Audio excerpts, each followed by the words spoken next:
Good morning दगड़ियों, welcome to my new vlog. एक नई सुबह की नई शुरुआत करते हैं एक नए व्लॉग के साथ। तो गाइज अभी मैं जा रहा हूँ जडेजा के वहाँ। नीरज के मामा आए हुए हैं दोस्तों। देखते हैं यहाँ क्या चल रहा है।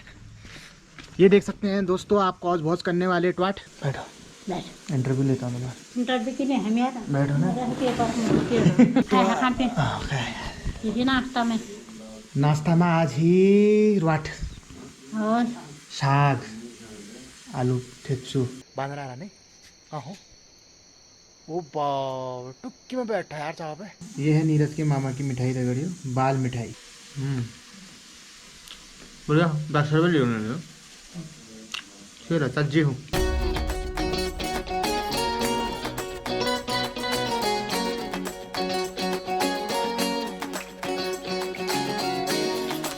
पहाड़ी बाखली में पापा रोटी बना रहे हैं, वो भी चूल्हे में दे रहे हैं। वो बना रहे हैं। सो गाइस दिन के बज रहे हैं 2:30 और मैं हूं अभी जडेजा के वहाँ। तो मैं सोच रहा था कि आपको एक बार ताऊ जी के संग्रहालय की सैर करा दूं, पर वहाँ पे खुद राजा धीराज महाराज हमारे ताऊ जी शयन कक्ष में हैं। तो मैं अभी वहाँ जा नहीं सकता, उनकी नींद डिस्टर्ब हो जाएगी दगड़ियों। तो एक पार्ट टाइम जो टेम्पररी क्या बोलते हैं उसे, गैलरी, आर्ट गैलरी होती है ना संग्रहालय में, जब बाहर से ऐसे रखे होते हैं सामान और ये आर्ट्स वगैरह, तो ऐसा ही एक आर्ट ताऊ जी से रिलेटेड मैं आपको दिखाने वाला हूँ। और आशा करता हूँ कि आपको ज़रूर पसंद आएगा दगड़ियों। ये है दोस्तों ताऊ जी के संग्रहालय की गैलरी। यो छुआ आज आर्ट यो ताऊ जी नो पिंगो कच्छ दगड़ियों। ये कच्चा लगभग 20-25 साल पुराना है दगड़ियों। जदिन ताऊ जी का हल्द लागण ही दगड़ियों, उदिन ताऊ जी ये वाला कच्छ पैर रख ची, तो अंतान नहीं होना चाहिए कि हल्द लाग गया या कच्छ पैर रखो। तो ताई जी क्या कहना चाहिए? तो दगड़ियों इस कच्छे का अपने आप में बहुत पौराणिक महत्व है। इस कच्छे को आज से 26-27 साल पहले ताऊ जी ने अपने हल्दी लगने वाले दिन पहना था दगड़ियों। तो ताऊ जी को उस दिन इतनी अच्छी हल्दी लगी थी दोस्तों, इतनी चटक हल्दी, क्योंकि उन दिनों तो मिलावट होती नहीं थी, नेचुरल हल्दी ताऊ जी को लगी थी। वो इतनी चटक लगी दगड़ियों, आज तक इस कच्छे से कलर नहीं गया दगड़ियों। और आज भी ताऊ जी इसे स्पेशल मौके में पहनते हैं इस कच्छे को, जैसे एनिवर्सरी के दिन हो गया, ठीक है, और जैसे किसी का बरपंद हो तो उस दिन हो गया, बसंत पंचमी के दिन हो गया, तो ऐसी कच्छे वो पहनते हैं दगड़ियों। तो ये है हमारे ताऊ जी के संग्रहालय की बेस कीमती चीज। How many likes for this पिंगाओ कच्छा। और दोस्तों अभी मैं ताई जी लोगों के छत में हूँ, और आप मेरे पीछे आप देख सकते हैं ताई जी की अशोक वाटिका दगड़ियों। ठीक मकान के पीछे इन्होंने पहाड़ खोद के इस बगिया का निर्माण किया है दगड़ियों। जब ये अलग है रांची के जमीन जायदाद यश मिलना तो खाता खतौनी से इनको अलग कर दिया था। पर ताई जी इतनी मेहनत कश थी दगड़ियों, इन्होंने बंजर भूमि को भी, मतलब ये हमारे पहाड़ी बाखली की मदर इंडिया है दगड़ियों। जैसे उसमें उन्होंने दोनों बच्चों को बैल बना के जोता था ना, तो वैसे ही ताई जी ने ये सब किया था दगड़ियों। तो मैं आपको दिखा, पता भैया लोगों के मैंने अच्छे अच्छे खेत बंजर पड़े देखे हैं यार। घर के सामने ही तो चकवा चकाव ठुल्ला खेत छन, वो बंजर पैना, उसमें हाँक डाक करने वाला कोई नहीं है। ताई जी ने यहाँ पीछे के देखो आप, ये दीवार थी दगड़ियों, इसको खोद के मांगा टाइप का था, ये खेतों का निर्माण किया। ताई जी की अशोक वाटिका में क्या क्या है मैं आपको दिखाता हूँ दगड़ियों। और हनुमान जी अभी नीचे सोए हुए हैं। ये है कागजी नींबू का पेड़।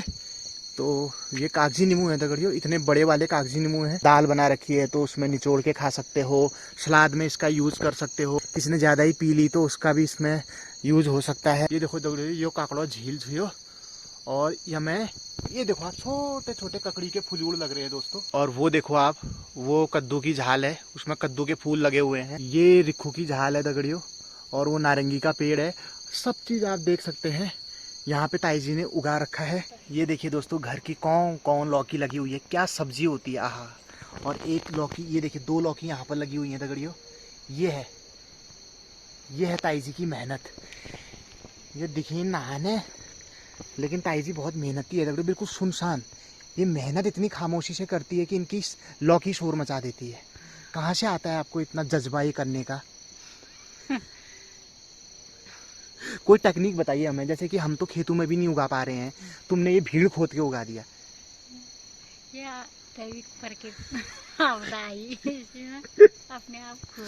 तो दोस्तों ये दैवी आपदा आई तो उसमें देवी का वरदान इनको मिल गया, हाँ, और ये साग सब्जी लगने लग गए। साग सब्जी में लगने लगे। ये हाँ तो पहले बंजर था। हाँ, दैवी का आपदा आई तो फिर हमने इनको नंबर बना दी। इनको नंबर बना दे। फिर इसमें हमने हाँ ये उड़द दूधी, अच्छा उड़द है वो। अच्छा। तो दोस्तों एक्चुअली क्या हुआ था कि ये एक बार बारिश में पूरा पैर आ गया था, यहाँ से लेके पूरा नीचे तक मलबा भर गया था यहाँ कराटी में। तो फिर इसमें हमने नेपाली लगाए और इसको साफ किया ताई जी ने, और यहाँ पे ऐसे ऐसे ऐसे करके दीवार बना दी और उसको खेतों का रूप दे दिया। तो तब से यहाँ पे ताई जी करती है, मतलब इससे क्या होता है कि मिट्टी भी मजबूत रहती है दगड़ियों। यो ताई जी डिश दगड़ियो या मैं एलो था लिपा होयो अब एपड़ा हलने राने में या मैं ताई जी ला अभी ब्युआ लीजी भिंडी धरी आली। यो देख सकता तुम द्वी यो ये दी ये बैंगन गता ही नहीं रहे हैं, आप देख सकते हैं उतने के उतने ये पोलियो हो गया है इनको, गताना नहीं रहे पे यो रगला रहना बैंगन हड़गुणी में गला गणो।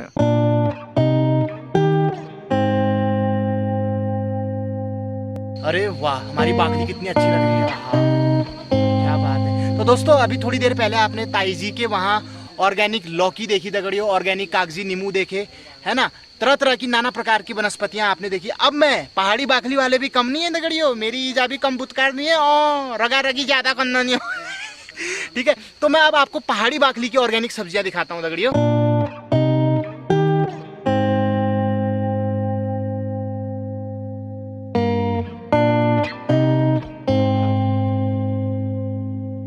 अगर मैं कभी तुम्हारे वहाँ आऊँ तो मेरे को भिंडी की भुजिया खिला देना दोस्तों, मेरे को भिंडी की भुजिया बहुत अच्छी लगती है। ठीक है, लश लश वाली नहीं, मतलब प्याज काटा, मतलब ज़्यादा ज़्यादा प्याज काटा और उसको अच्छे से भुना और भिंडी को भी काट के अच्छे से भुना, भुजिया टाइप की कुरकुरी भिंडी ना। और सुमित यहाँ पे बात करने में लगा हुआ है दगड़ियों, बांगर सीमेंट के ठेकेदार से बात करता हुआ। डिम्पू दूध भी है, दूध भी है। पापा आज से आप करोगे ब्लॉगिंग, तो सब बोलते हैं कि तुम दिखने के इतने स्मार्ट हो, कूल हो, हीरो जैसे लगते हो, तो आप ये पिक्चर में क्यों नहीं जाते हो, ब्लॉगिंग क्यों नहीं करते हो? एक से एक कलाकार है यार, हमें कौन पूछ रहा है? नहीं हमें तो कुछ आता ही नहीं है, कौन बुलाएगा? अरे तुम पहाड़ी बाखली के बिग भी हो भैया, ये स्मार्टनेस तो बहुत है तुम्हारे अंदर, ऐसी बात नहीं। क्या करेगा, सब अंदर चाटेगा थोड़ी कोई। हुनर चाहिए ना अंदर। हुनर भी है ही, सब्जी इतनी अच्छी बनाते हो। अब यहाँ भी सब्जी बनानी ठहरी, जो ले जाएगा वहाँ भी सब्जी बनानी ठहरी, आराम से नहीं खाना। मैं भी तो ऐसे ही करता हूँ, यहाँ भी आटा गूंथता हूँ, जहाँ जाता शूटिंग में गया था वहाँ भी आटा ही गूंदा मैंने। ये देखिए दोस्तों, आज मम्मी ने भांग का नमक पीसा है दगड़ियों, और हमने ये वाली शीशी सुखाने के लिए डाली थी।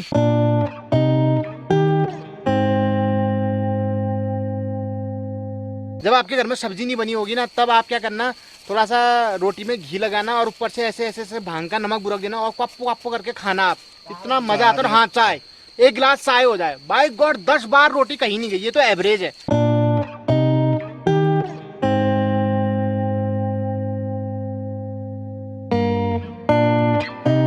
तो गाइस अभी स्वास्थ्य विभाग की टीम हमारे घर पे पहुंची है, ठीक है, तो ये भी हमारी यूट्यूब फैमिली के सदस्य हैं, तो अच्छा लगा इनसे मिलके। हर ग्राम सभा में, हर जिले में 100% वैक्सीन लगाने का लक्ष्य रखा गया है, तो वो अभी पूरी तरह से पूरा नहीं हुआ है, तो वही चेक कर रहे हैं किसको लगी किसको नहीं लगी है। फिर जो असमर्थ हैं वैक्सीनेशन सेंटर में जाने के लिए, तो उनके लिए गाँव में, ग्राम सभाओं में स्पेशली कैंप लगाए जाएंगे, तो उसी के लिए डेटाबेस तैयार कर रहे हैं। तो दगड़ियों अब मैं आपको नेचुरल नज़ारे भी दिखाता हूँ और साथ में आपके सवालों का जवाब भी देता हूं। तो पहला सवाल आज पूछा है इल्यूजन भाई ने, अगर पहाड़ी में बोले तो भैमिला भाई ने, कि पवंदा अपने द्वाराहाट से जुड़ी कुछ यादें शेयर करो। यार भाई, द्वाराहाट में मैंने अपनी जिंदगी के कुछ बेशकीमती साल गुजारे हैं, बहुत सारी यादें जुड़ी हैं, अनगिनत यादें जुड़ी हैं। जैसे कि हम जब छुट्टी होती थी हमारे कॉलेज की या इंटरवल में, हम धर्मदा के वहाँ पे भात खाया करते थे, सबसे सस्ती डाइट थी वहाँ पे। उस टाइम पे शायद 15-20 रुपए में दाल भात मिल जाता था, वो भी छक के,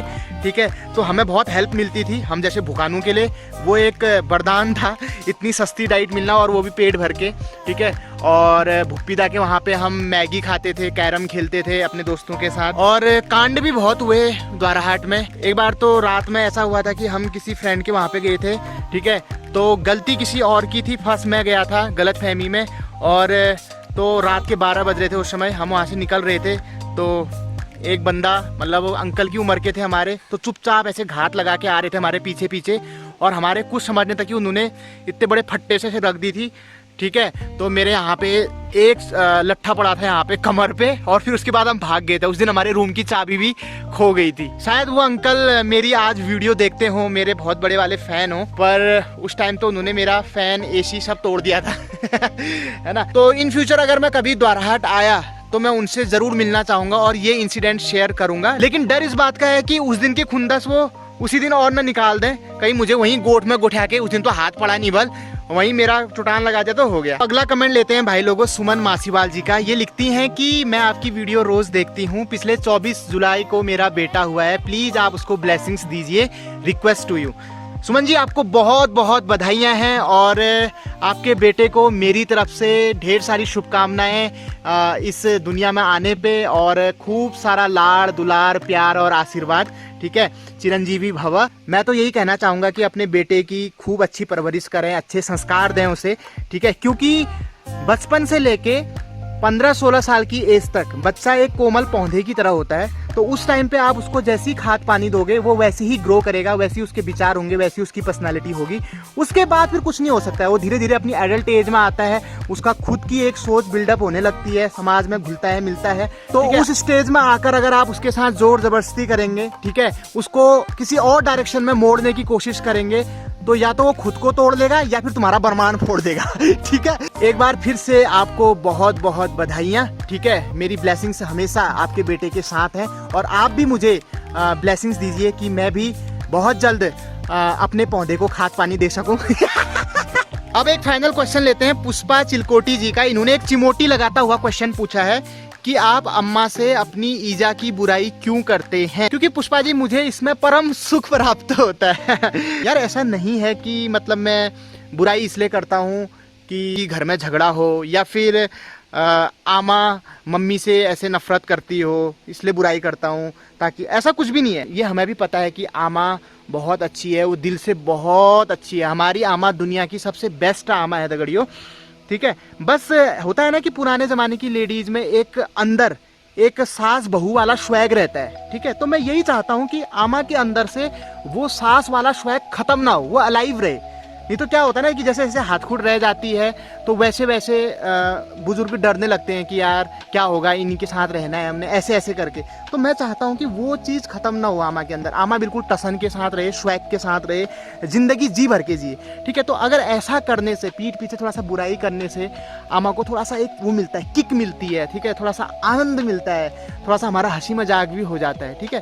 तो इसमें मम्मी को भी कोई प्रॉब्लम नहीं होती। हमें पता है आमा कैसी है, आमा बहुत अच्छी है दगड़ियों। और बुराई करने का एक मेन रीज़न ये भी है कि जब मैं आमा से इस हॉट टॉपिक के साथ बातें शुरू करता हूँ तो आमा धीरे धीरे खुलती जाती है, उसे अपना ज़माना याद आते जाता है। तो बात करते करते हमें ऐसी ऐसी इंटरेस्टिंग चीज़ों का पता चलता है, नॉलेजेबल चीज़ों का पता चलता है जो हमने कभी सुनी ही नहीं, ठीक है। तो अगर मैं आमा से ऐसी बोरिंग होके कोई ऐसी टॉपिक पे बात छेड़ दूंगा शुरू में फॉर्मली, तो क्या वो अंदर के उद्गार निकल पाएंगे? क्या जो आमा के अंदर समाहित है वो नॉलेज, वो ज्ञान का भंडार, वो निकल आएगा? नहीं। तो उन चीज़ों को बाहर निकालने के लिए आमा का खुश रहना बहुत ज़रूरी है। इसलिए मैं आमा की पसंद की बातें करता हूँ और मैं आप लोगों को विश्वास के साथ कह सकता हूँ कि इस बुराई को करने से हमारे घर गृहस्थी में, पहाड़ी बाखली में जरा भी ऐसी टेंशन नहीं होती है। हम सब आपस में मिलजुल के खुश रहते हैं और मम्मी तो खुश होती है, मम्मी तो कहती है और बका आमा को, और बका आमा को, तो ऐसे, ठीक है।